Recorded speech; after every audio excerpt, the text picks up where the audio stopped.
l'immensité silencieuse du cosmos, au-delà des spirales bleutées des galaxies et des nuages irisés de poussière interstellaire, il existe des astres qui défient l'imagination humaine. Des objets si denses, si compacts, qu'ils tordent non seulement l'espace, mais aussi notre compréhension même de la matière. Parmi eux, les étoiles à neutrons trônent comme des énigmes éternelles, des sentinelles colossales nées de la mort violente des étoiles les plus massives. Tout commence bien avant la naissance de l'étoile à neutrons, dans le cœur incandescent d'une étoile géante. Pendant des millions d'années, cette étoile fusionne hydrogène, puis hélium, puis une succession de noyaux, construisant couche après couche une architecture nucléaire titanesque. Mais un jour, vient où le fer, ce métal cosmique, s'accumule en son centre. Le fer, dernier chapitre de la fusion, car il consomme plus d'énergie qu'il n'en produit. L'étoile, privée de son moteur interne, commence à trembler comme une bête épuisée. C'est alors que survient la catastrophe. Le cœur s'effondre en un instant, les électrons sont écrasés contre les protons, créant une mer tourbillonnante de neutrons. La matière elle-même est forcée dans un état que rien ne pouvait anticiper. Un rebond violent, monstrueux, projette les couches externes dans l'espace. La supernova illumine les galaxies. Et au centre, dans les décombres encore brûlants, demeure un noyau compact. Une étoile à neutrons vient de naître. Il est difficile de décrire un objet aussi paradoxal. Une étoile à neutrons mesure environ 20 km de diamètre, à peine la taille d'une ville. Pourtant, elle peut contenir une masse supérieure à celle de notre Soleil. Une cuillère de sa surface pèserait des centaines de milliards de tonnes. Leur densité est telle que les atomes n'existent plus. La matière y est écrasée en un fluide uniforme de neutrons empaquetés comme des briques sous une pression infinie. Leur gravité déforme la lumière, ralentit le temps, tord autour d'elle la trame même de l'espace. Si un voyageur spatial tentait de s'en approcher, il verrait l'étoile comme une sphère déformée, un mirage brouillant les photons qui tentent désespérément d'échapper à son champ gravitationnel. L'extérieur d'une étoile à neutrons n'est pas lisse. C'est une croûte cristalline d'une solidité incomparable, composée d'ions serrés dans une structure régulière à cause des pressions titanesques. En dessous, la matière devient de plus en plus étrange. Un océan de neutrons superfluides, une soupe où les particules s'entrecroisent, peut-être même, au centre, un cœur exotique de quarks libres, un état jamais observé sur Terre. Ce cœur est l'une des plus grandes interrogations de l'astrophysique moderne. Les équations s'arrêtent à la porte de cet abîme. Que se passe-t-il dans ces profondeurs où les lois connues se brisent? Nul ne sait. Seules les étoiles à neutrons détiennent ce secret. Toutes les étoiles à neutrons ne se ressemblent pas. Certaines tournent à une vitesse folle, parfois plusieurs centaines de fois par seconde. Ces étoiles deviennent alors ce que l'on appelle pulsars, émettant des faisceaux d'ondes radio, de lumière visible ou de rayons X comme des phares cosmiques. La rotation est si extrême que leur surface tangente approche une fraction significative de la vitesse de la lumière. Leur champ magnétique dépasse tout ce que l'univers peut concevoir, 1 billion de fois celui de la Terre.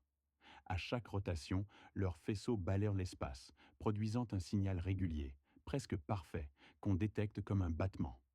Lorsque les pulsars ont été découverts en 1967, leur régularité était si précise qu'on les prit d'abord pour des signaux extraterrestres. On les surnomma LGM, Little Green Men. Mais c'étaient simplement des étoiles à neutrons, ces monstres silencieux devenus métronomes de l'univers. Si les pulsars sont les phares de l'espace, les magnétars en sont les tempêtes. Leur champ magnétique, encore plus extraordinaire, est si puissant qu'il pourrait détruire l'ADN à des milliers de kilomètres ou perturber les électrons au sein des atomes. Un magnétar peut libérer en une seconde l'équivalent énergétique que le Soleil produit en 100 000 ans. Quand un magnétar tremble ou se fissure, son champ magnétique résonne comme une corde cosmique brisée, et l'univers entier peut en sentir la vibration sous forme de sursaut gamma. Lorsque deux étoiles à neutrons entrent en spirale l'une autour de l'autre, elles produisent un balai gravitationnel qui peut durer des millions d'années. Finalement, elles entrent en collision dans une explosion appelée kilonova.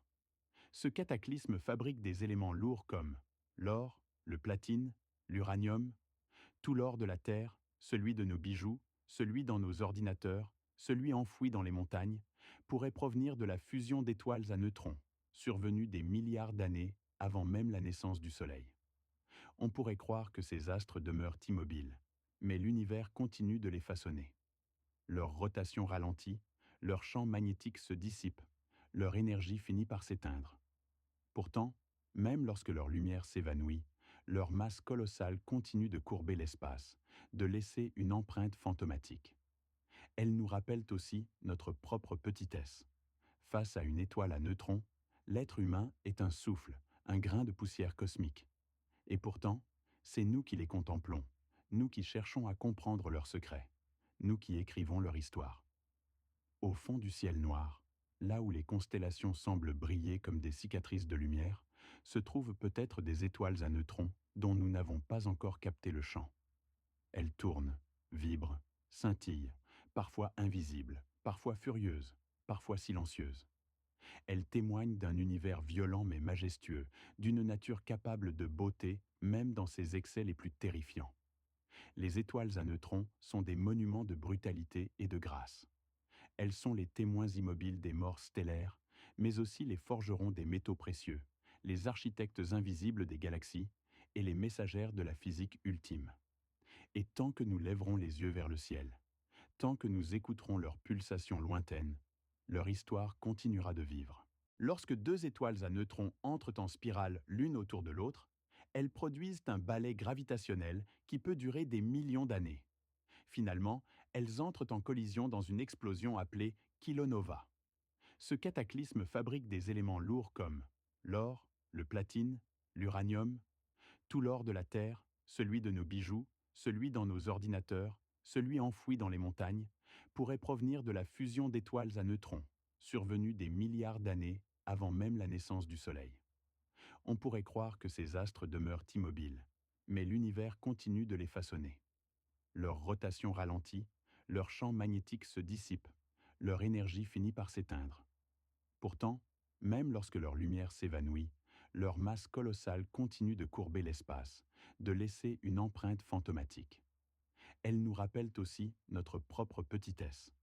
Face à une étoile à neutrons, l'être humain est un souffle, un grain de poussière cosmique. Et pourtant, c'est nous qui les contemplons, nous qui cherchons à comprendre leurs secrets, nous qui écrivons leur histoire. Au fond du ciel noir, là où les constellations semblent briller comme des cicatrices de lumière, se trouvent peut-être des étoiles à neutrons dont nous n'avons pas encore capté le champ. Elles tournent, vibrent, scintillent, parfois invisibles, parfois furieuses, parfois silencieuses. Elles témoignent d'un univers violent mais majestueux, d'une nature capable de beauté même dans ses excès les plus terrifiants. Les étoiles à neutrons sont des monuments de brutalité et de grâce. Elles sont les témoins immobiles des morts stellaires, mais aussi les forgerons des métaux précieux, les architectes invisibles des galaxies et les messagères de la physique ultime. Et tant que nous lèverons les yeux vers le ciel, tant que nous écouterons leurs pulsations lointaines, leur histoire continuera de vivre. Une histoire de vie. Abonnez-vous et likez la vidéo. Merci pour votre soutien.